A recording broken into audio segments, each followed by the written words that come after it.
lot of noise in the early 20th century, from Stockhausen or Pierre-Henri, Pierre Schaeffer, all these pioneers who for the first time considered music not based on notes and solfeggio, but based on sounds. And to say, okay, we are going to mix the sound of a bird with the sound of a clarinet, or the sound of a washing machine with percussions, in a kind of Marcel Duchamp type of sonic or audio approach. And this is something that actually which changed entirely our perception of music composition until today. Today all musicians, young DJs or in any kind of style of music, we all became sound designers, integrating the idea of sounds into music.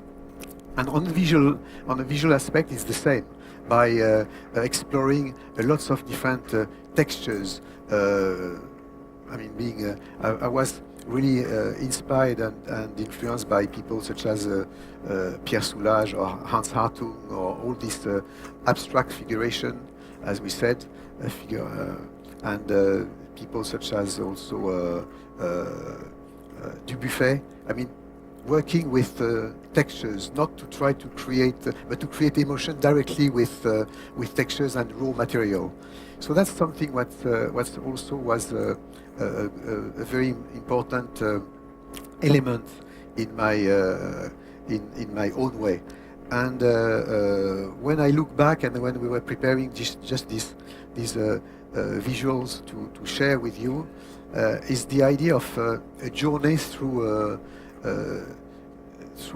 this obsession of trying to express music with also on a visual way. And at the same time, which is an oxymoron, I think, and it's actually the title of one of my recent work, Oxymoron, where with immersion, we are not necessarily needs visuals. I mean, music is in itself can create a journey, and I always considered as, and it seems a paradox or a contradiction, that I always thought that my music could be the soundtrack of the film or the visual you can create in your own mind. So there is this kind of ambiguous relationship between sound, music, and visuals, and it's interesting, especially when you are doing instrumental music and not songs with lyrics, that actually the relationship with visuals can tell a different kind of story or dramaturgy, if we can say so. So then, step by step, I went through starting with analog instruments, with the early days of the synthesizers, to the emergence of digital with the first computers, and these days now to all this new technique of VR, or mode of expression, even VR, AR, and today the territories of AI. And of course, meat is at the heart of course of all these technique and mode of expression. And I would like to share with you some thoughts about this. Actually, what we are looking at the moment is recently the hybrid concert I did in the Galerie des Glaces, in the Hall of Mirrors in Versailles, where actually I was playing live inside the Chateau de Versailles last Christmas, and at the same time I had some AR headset to play also through my avatar in a virtual Galerie des Glaces, Hall of Mirrors, in front of some digital twins of different audience and different people from all over the world gathered in the same in the same virtual place. And what I like this idea of Metaverse and VR and AR is actually the fact that there is nothing new in terms of, we are familiar to virtual worlds for a long time. The first virtual object is a book. When you're reading Umberto Eco or Harry Potter, we are all projecting ourselves into the decor, imagining the faces of protagonists, and then, I mean, in a sense, projecting ourselves through our imagination into the story of what we are looking at. And so we are used to that. With Metaverse and virtual reality, it's one step further. The fact that you can actually send your digital twin into a virtual world. So you could say, what is the advantage, or why leaving for a moment the physical world? I think there is, and I think that's not the point. The point is actually to create an alternative to the day-to-day process and of creativity.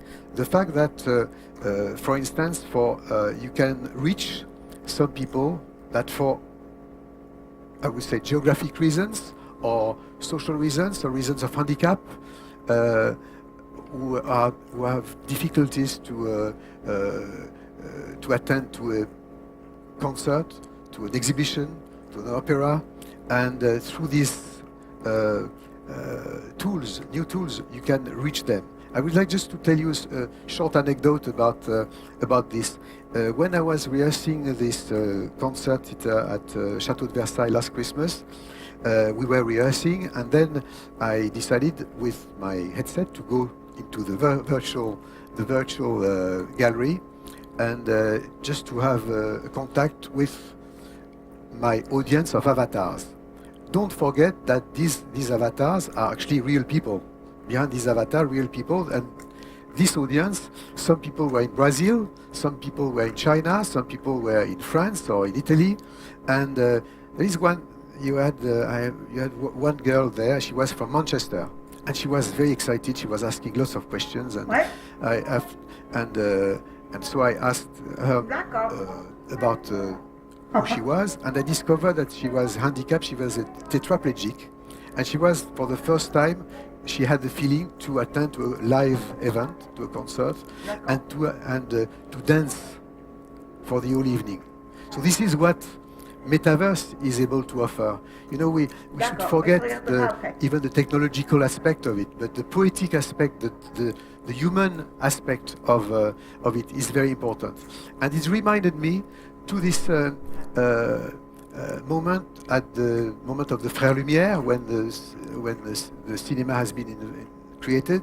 Lots of people from the theater, from the world of theater, were saying that all these guys all these people on a wide screen, they're not real actors, because a real actor is somebody on stage in front of a real audience. And cinema became the major art form we know, and not only weaken the theater as an art form, but also reinforce the idea and all the repertoire of theater. So it gave access with a different medium to existing stories, to Shakespeare or to Molière or whoever. And this is what I like also with the Metaverse. For me also is the idea of immersion. And it's very interesting that these days, and it's something that we discussed with Maria Grazia recently, when we are talking about VR or AR, immersive worlds, even AI these days, everybody's talking about the visual aspect of it, but very few people are talking about sounds.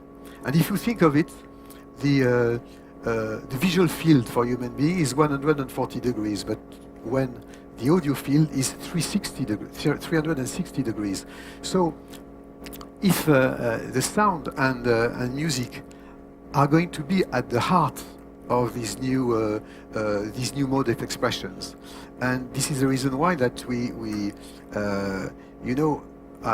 people are starting to realize, and I think it's a great opportunity for young artists these days. The fact that for centuries, as musicians, we had kind of 2D relationship with composition. When I'm composing for an orchestra, I visualize the orchestra in front of me in 2D, with strings on one side, percussions in the middle, and woodwinds and brass on the other side.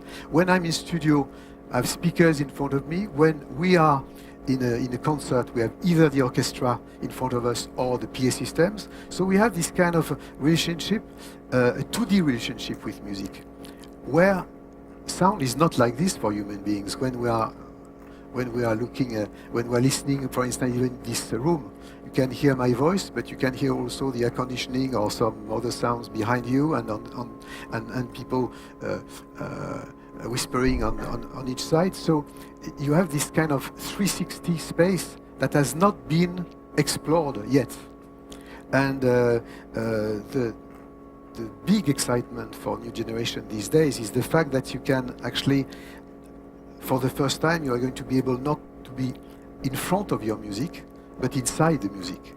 And that's of course is going to change entirely the way we write music, composing music. Let's imagine that we spend centuries actually in lots of cases to create masterpieces in classical music, but by trying to create a fusion between the left and the right side.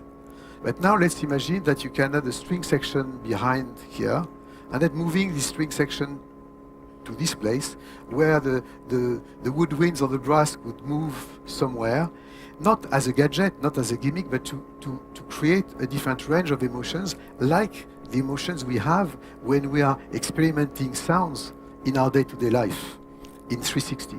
So Metaverse, AR, VR are not just new gadgets coming from maybe video games, or even if I think that video games is of course a mode of expression in itself, but I think it's going to open doors on total virgin territories. And if we are talking about AI, I'm really involved. For instance, the visuals you see at the moment is the visuals I conceived entirely with AI. And I'm quite happy with what I've done. It's not just by arrogance I'm saying this, but by the tools I was using. I had a fairly precise idea of what I wanted to create with the visuals you see from at the moment. And not only these robots, that's what for one part of the project in Bratislava, but all the other pictures you saw just before. And by just writing words, and I like words actually, and writing as we say prompts, and just by changing one word, learning the machine, learning the algorithm, I've been able to control the AI algorithm in a fairly precise way to do what I wanted to create, not what the machine was giving me. For instance, for Versailles, or let's take the Versailles, I wanted to create an old visual environment in between, I would say, Jean Cocteau and Lewis Carroll and Tim Burton, let's say. If on the prompt you write Tim Burton, you will have a kind of funny face of Tim Burton. It doesn't work. So I was very influenced. I've been very influenced by Italo Calvino type of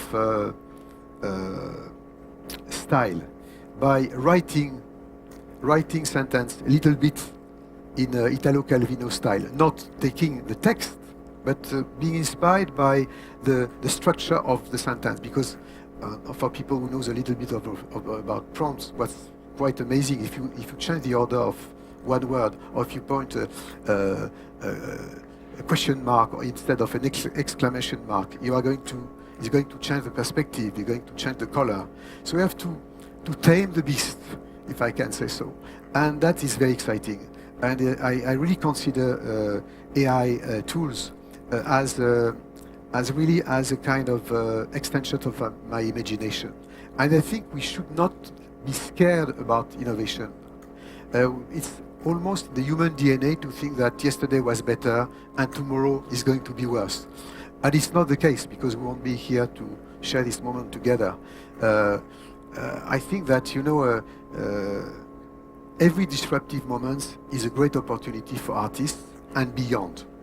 I think that, and we should not be naive with new technology and tools such as AI, but being greedy and accepting all these new disruptive moments are great opportunities, as I said, to artists. The fact that we're all doing and progressing by using accidents. Suddenly, and talking about accidents, you you know probably the principle of AI is actually AI is harvesting, I would say recolto, big data, and to try to create some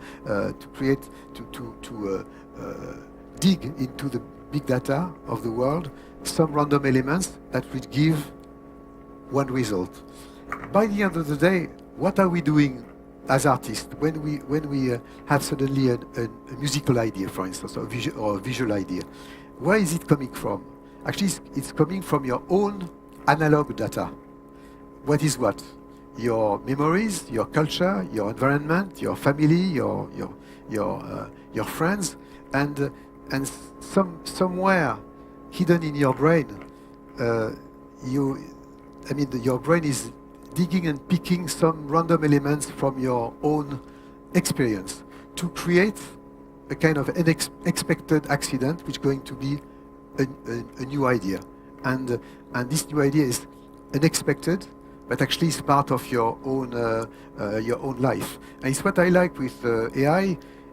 Is also something what we should not be scared about AI for different reasons. The first one is actually AI is harvesting, recolta, the past and not the future. And artists are actually based on using the past to create the future and to contribute to create the future. And the other thing also is also the fact that AI is at the moment, it's a very exciting moment because AI is imperfect. I give you an example. For instance, when I was preparing Versailles, we could, with the tools we had, we could only create animation of 4 seconds. It's reminding me about the first samplers in music, when you could just sample just 1 second of sound. But with this kind of limitation and limited technology, you could create something very special. And I'm sure that in 10 years or 20 years from now, the 2020s will be considered as the beginning of AI. Because at the moment, AI tools are totally imperfect. And then the result of it is going to generate something that we could compare to the first black and white movies, to the first photography, something which is not going to happen later because AI is going to become more and more perfect than like HD and 4K and 8K became more and more precise. And there is a kind of poetic dimension to what is created at the moment, like what Meet is presenting at the moment, and it's a very interesting moment for artists because we can actually just as I said before open doors on virgin territories, and it's of course fantastic in my opinion, a fantastic luck for young artists these days in music, in graphic arts or whatever, to be able to use all these new tools and generate the I would say the styles of tomorrow, whatever it is. And I think it's we should be one element what makes me keeps me fresh. I hope it's the element of curiosity, and I think curiosity is one of the basis of any creative process. And I'm really happy to share all this with you, with this idea that we have also in responsibility as Europeans. And I would like to end by this. I think that, you know, in Italy, in France, in Europe, in continental Europe, we are on our own vision of the world. And and one of the issues is actually all the tools we are using are, and I love the US and I love China, but I think all the hardware we use or softwares are coming from either US or Asia. And if you think of it, if you take ChatGPT for instance, and if a lawyer today in Italy wants to create and structure a deal using ChatGPT, ChatGPT is going to create this deal, the structure of the deal, based on the American law, not based on the Italian law. And this is something which is quite insidious, that we have to be very careful not to become, a kind of, as I said recently, as a kind of the Aztec of a Cortes 2.0 or 3.0, to become digitally colonized by the fact that the distribution tools we are using are not coming from Europe. We have to build our own autonomy and our own brick of sovereignties in terms of, technologically speaking. And I think, everybody's talking, when they're talking about AI, about these whole issues of intellectual property, of ethics. I think as Europeans, we have the legitimacy to think about this. People these days want to make us believe that rules and regulations are limiting freedom. I think it's exactly the reverse. We need rules. We have a driving license, and because of this driving license, we can travel all over the world. What makes, and not being too profound and too philosophical about it, but what makes the difference between democracy and chaos are precisely rules, frameworks. And I think that we have, as Europeans, a responsibility, because since I was talking about Verdi and all this, and Beaumarchais, in this era, we created author's rights, for instance, and the concept of intellectual property. And everything we do in Europe about this kind of rules to protect, artists specifically, because we are here talking about creation, has a domino effect worldwide. So I think it's very important that a place such as here as MIT should be supported by you, by us, by also the city of Milano, the government in Italy, the same in France, the same in Europe. To wake up and to try to stop being naive about the tools we are using. For instance, when I did this concert during the COVID in a virtual Notre Dame, we had to go through an American distribution platform. And of course, this platform has to be paid. So we had to pay. It was to go through their pipes. And the problem with this is actually tomorrow, these platforms could fix any kind of price, and also to create a sort of a censorship for format reasons or ideological reasons. So this is the reason why we have to create a true alternative. It will enrich actually diversity, even for our American friends or our Chinese friends. It's just to not to be trapped into the fact that tomorrow morning our filmmakers, our writers, our graphic artists, our musicians are going to produce the most brilliant works, but they will keep it on their chimney because they will not find the right distribution means.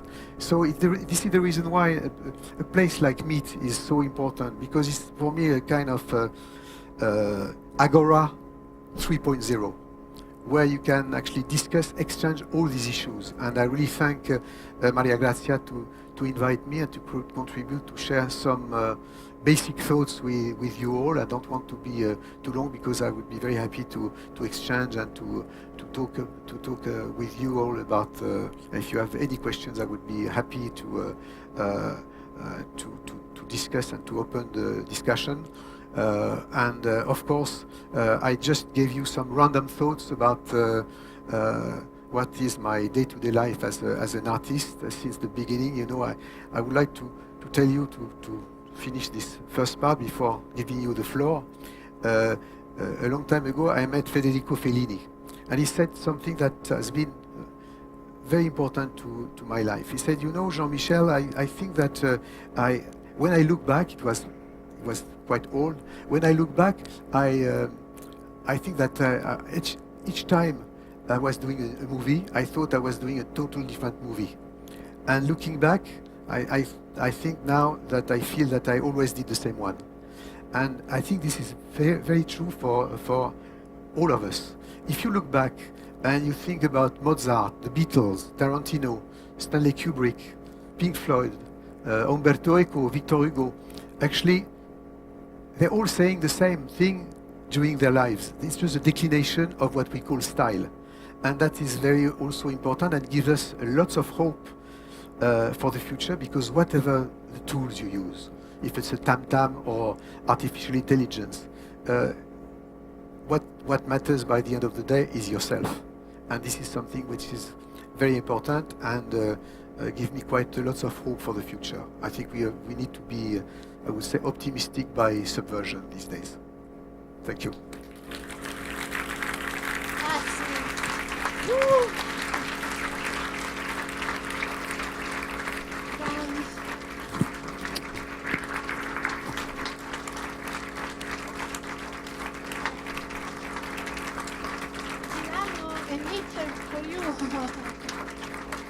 Beh, io sono più emozionata di voi, devo dire, quando incontri talenti come questi e possiamo condividere. Grazie veramente Jean-Michel per questa conversazione, questo incontro, questo scambio di idee che sono incoraggianti, perché dobbiamo vedere comunque una strada, no?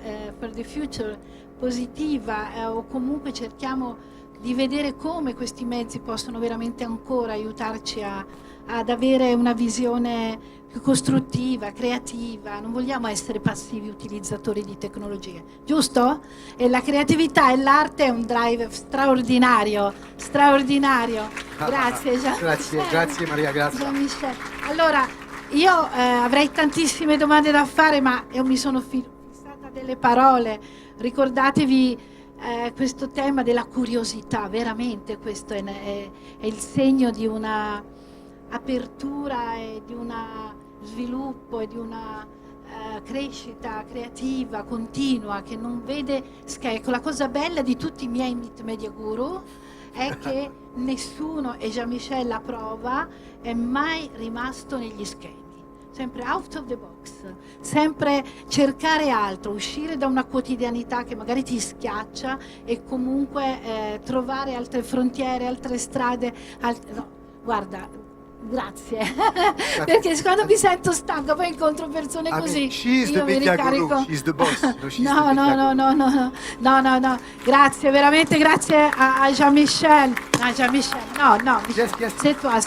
Allora, adesso il momento però è vostro. Lui ci ha raccontato tanto di sé, del suo processo creativo, la sua musica l'abbiamo messa in apertura non a caso, però avete capito che è un eclettico, avete capito che la musica, l'immagine, tutto quanto è un continuo terreno di espressione, creatività, parole, immagini, suoni, straordinario. Allora, volevamo fargli delle domande, approfittiamo di questo momento di dialogo con Jean-Michel che è qui per noi e la parola a voi. Chi si fa avanti? So che hai dei fan. It's me, I'm here, Maria Grazia. Dove? Hello, here. Ok. Ciao. Thank you very much. Thank you, Mr. Jarre, for this fantastic sharing Where and are your you? speech. I'm here. Okay, stand up. È una Ah, condivisione. yes, much Ok. better. And thank you, Philip. thank you, Maria Grazia, for this gift. I No, è lui have che va regalo. I have a little question. How much of your musical inspiration comes from pictures? It's a very interesting question. Bello. Thank you for asking. Because when I started electronic music, I had not a lot of musical inspiration because it was a new style. Now, I would say electronic music is pretty old already because we have hundreds and thousands and hundreds brilliant artists and achievements. So actually, my main source of inspiration was visual, coming from movies. Of course, sci-fi movies, but not only. I mean, of course, 2001 Space Odyssey for me has been, like lots of people of my generation and later, I've been, for instance, it has been a very good source of inspiration for lots of reasons. The relationship in this movie between the visual and the music, the paradox of using unexpected style like the Blue Danube with spaceships. This kind of link, and also Italian movies, Italian filmmakers such as Federico Fellini, Visconti, and also the old Dino Rizzi, and all this Ettore Scola. I mean, because the relationship, and of course Sergio Leone with Ennio Morricone, this kind of relationship that, for instance, if you take Fellini with Federico Fellini with Nino Rota. Nino Rota for me is like Mozart, and has been a great source of inspiration. This all this era, in terms of movies, have been a great source of inspiration. Also with the soundtracks going with it.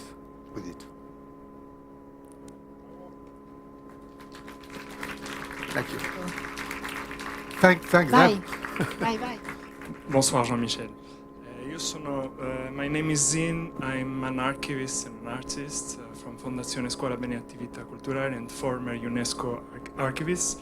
I have a very precise question that concerns archives and datasets and sustainability. I know that you are the ambassador, one of the ambassadors of UNESCO. So my question relates more to the future regarding sustainability. I mean, let me clarify. As you mentioned, we have access to past items that we can use today as young artists and so on. But what about the concerns in the future, not only financial, but also about resources in 360 degrees? Thank you for asking again, because I think it's a very interesting point. I mean, as you know, because you are linked to UNESCO, we fought a lot in a few years ago, and actually I must say that I contributed with some people such as Pierre Berger, one of the Yves Saint Laurent founder, about this idea of patrimoine immatériel, you know, towards World Heritage, by asking ourselves what makes the identity of a community. And as you know, I mean, through archives, the craftsmanship, the gardens, movies, of course, cinema, graphic design are part of the identity of a tribe, a community, or small or big. And this is the reason why this is one of the reason why I love UNESCO so much, because it's a priority what you're talking about. And the fact that the risk with the digital era is actually that by creating a kind of worldwide access to everything, that's actually we forget the village and the memory of villages towards the memory of the world. And the world being mainly America or Asia, and not thinking a lot about emerging countries or countries which have less possibility to actually promote and save their own archives. I mean, archives are not. We all become also, which is also ambiguous, and sorry, because I don't want to be long, because I would like to listen to everybody else, but just to, I would like to develop much more on the archives point of view, because we all becoming, through our own smartphones, archivists of our own life. And lots of people are, as we know, are filming their day-to-day life. I mean, just charging and loading lots of photos, pictures, elements that they will never see and look at again. And then by doing this, we are step by step losing the link, human link, with our real archive, the archives of our community. And all these questions are very important. And I think that AI is not necessarily danger. It could be also a help. Technology is neutral. We should stop to think that technology is is dangerous. Fire has been very positive, the discovery of fire, but of course fire is dangerous. Electricity is dangerous also.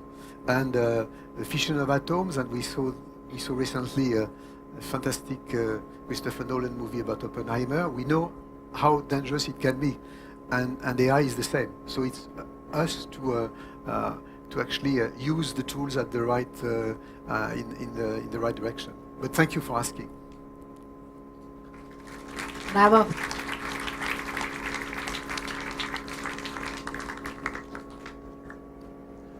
Hi. Hi. I have a question about AI. We've seen some images that you created with AI, and I'm thinking also in music there are some applications of AI. You can already create some music through AI.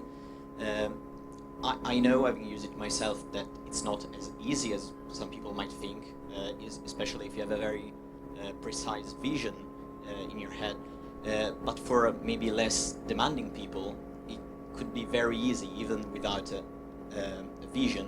So aren't you worried that for the less demanding people, using AI could like force you to early retirement, or if it's not for you, like make it harder for younger artists to have a career? I don't think so. I'm going to explain you, to try to explain you why. I think that, you know, any kind of disruptive moments, they have their dark sides. I mean, we said the same thing with the beginning of photography. What you said, some people, some painters, when photography started, said exactly the same, saying, don't you think that with photography, painters will disappear? And it was not the case. Painting maybe evolved because of photography, and the same thing with theaters and movies. And I think these days, it's not because you are going to be able to create a fake Beatles song with AI that the next Beatles are not going to exist. Because again, when you are digging into an AI algorithm, you are digging the past.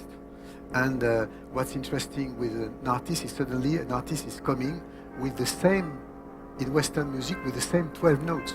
We just have 12 notes, and we did millions of pieces of music all over the world, all over the time, and all over the world. So, and suddenly you have somebody coming and with these 12 notes, doing something unexpected and new. So I'm not at all worried about this. But of course, AI, for instance, Spotify, the dream of Spotify would be to replace artists by AI generating pop music, you know, and they are on the dark side of the force. Darth Vader's children, you know. We should resist. And having a laser, so. Diamoci di questi strumenti, utilizziamoli per portare avanti la nostra creatività più avanti. Sentendo questa domanda mi è venuto, interrompo un secondo, in mente le cose che mi raccontavi ieri sulla musica infinita e su questo atteggiamento di sperimentazione così continua. L'arte è un'arte d'avanguardia, scusate. You see, Italian and French, they have the problem with microphones. This is the reason why that, because when you're talking with hands, after one time nobody is hearing us. So this is the reason I have a mic. Ok, You know, take this. A proscenna. Allora, tutta la sua arte è un'arte d'avanguardia, che vuol dire che questa spinta alla ricerca, alla sperimentazione, a misurarsi. Prendete nota quando ha parlato dell'imperfezione, di questo momento che è un po' une sorte di âge d'or che noi viviamo, no? Noi siamo. Absolutely. E ieri mi raccontava della sua ricerca sulla musica infinita.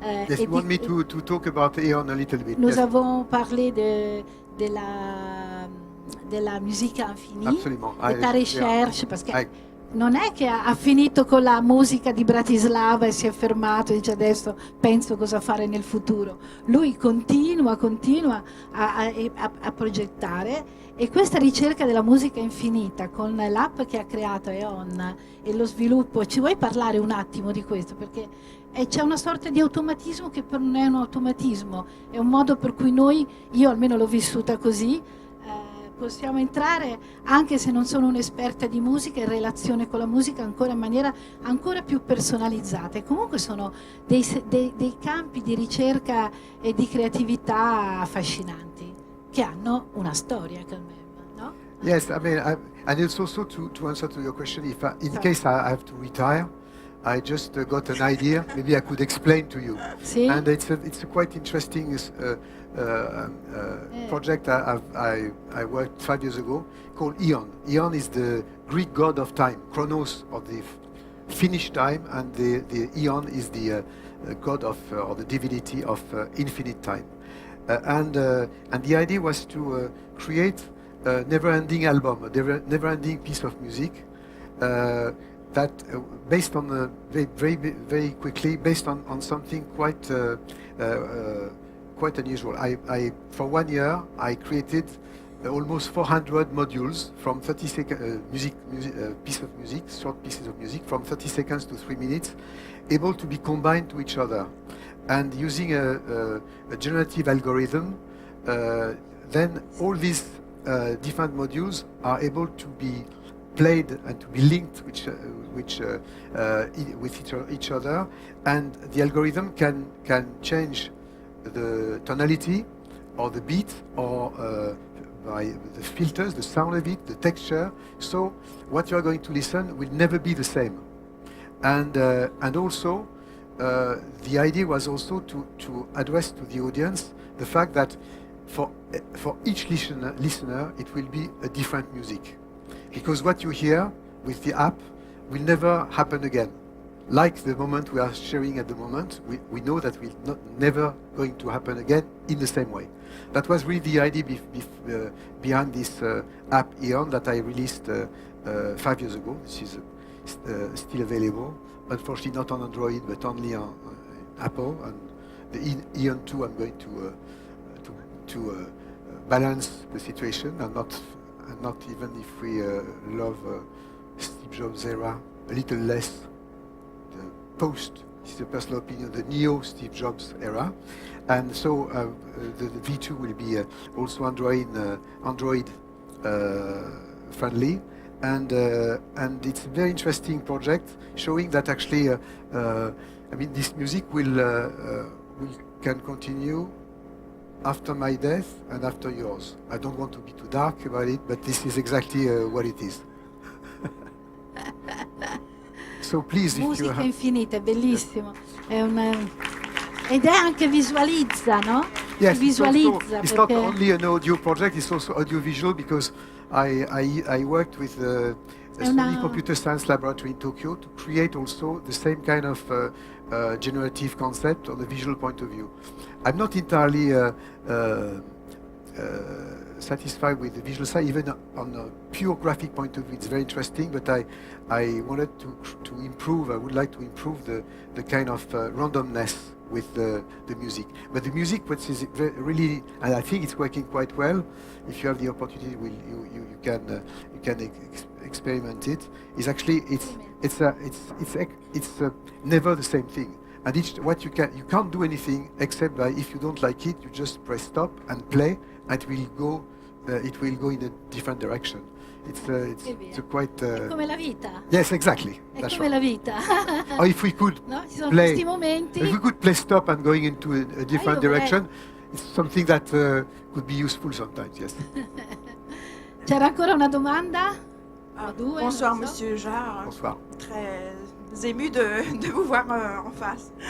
I'm going to talk in English so that everyone understands. Yeah. My question was a bit really in line with what this gentleman Sì, said. sì. I mean, I think many of us might be scared about AI, and we do not know where the limits are, obviously. So, I mean, what would you say, to people who are like, in brackets, scared, Because I work in the pharmaceutical industry, for example, and even in the pharma industry, they are talking about AI now. So it's a little scary. So what would you say? I would say that any kind of disruptive moments are scary, and of course we should not be naive about it, and it's going to change and to be quite difficult in some sectors of our society. For artists, it's probably different. But also we should not be scared of this, because actually when you take the Industrial Revolution, of course, lots of jobs have been lost and replaced by some others. And it takes always time. And the issue is actually when you are in the middle of this, as we are at the moment with the beginning of AI, it's an issue. But I would say that also we should not necessarily going too much into this kind of dystopian vision. You know, it reminds me about at the beginning of the 20th century, I saw recently a front page of a British newspaper saying, be careful because over 50 kilometers in a steam train, your heart may explode. It's exactly the same kind of thing, this kind of apocalyptic vision we have of any kind of innovation. We shouldn't be naive, but I think we should not be scared about innovation. But having said that, of course, is going to be an issue for some sectors, and that is something that we have collectively to think about, I think. Merci à toi. Ci sono ancora una, due, adesso chi è che tiene d'occhio il pubblico? Hello. Hello? What do you think about political activism? I think we should have to think about this. Political what? Activism. Attivismo. In what sense? Linked to AI or linked to what? Linked to technology? I mean, to or? link that the artists, remove their comfortable studios and they do something, protest on the street, and they are being active in political senses or questions. Are you talking about the relationship? Because I'm not sure that I understood clearly your question. Are you talking about the position of artists towards politics? Is what Yes, you're talking yes. about? Okay.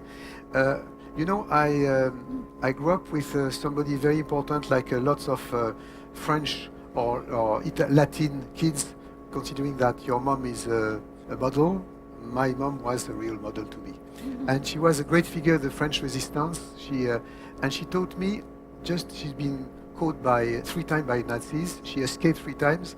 She even from a deportation camp in Ravensbrück. And just after the war, when I was just a kid, in those days, she told me to make a difference between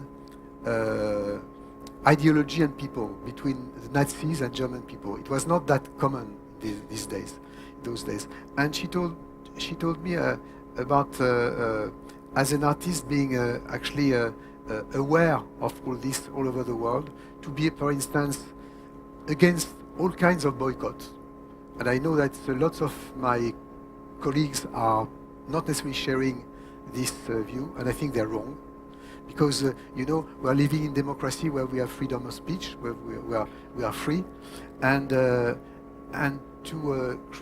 suddenly to decide that we should boycott one country is actually, in a sense, collaborating with those regimes, because for an audience and for people who don't have the same kind of freedom as we have, if on top of it we decide that they should not have access to movies, to music, to books, I think it's a double penalty.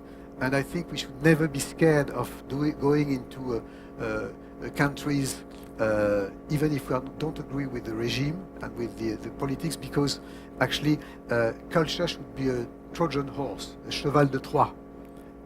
In those countries. So I think this is globally what I feel artists should be activists by, I think tomorrow, not being afraid of, as soon as we can, I don't know, playing to Iran or to North Korea.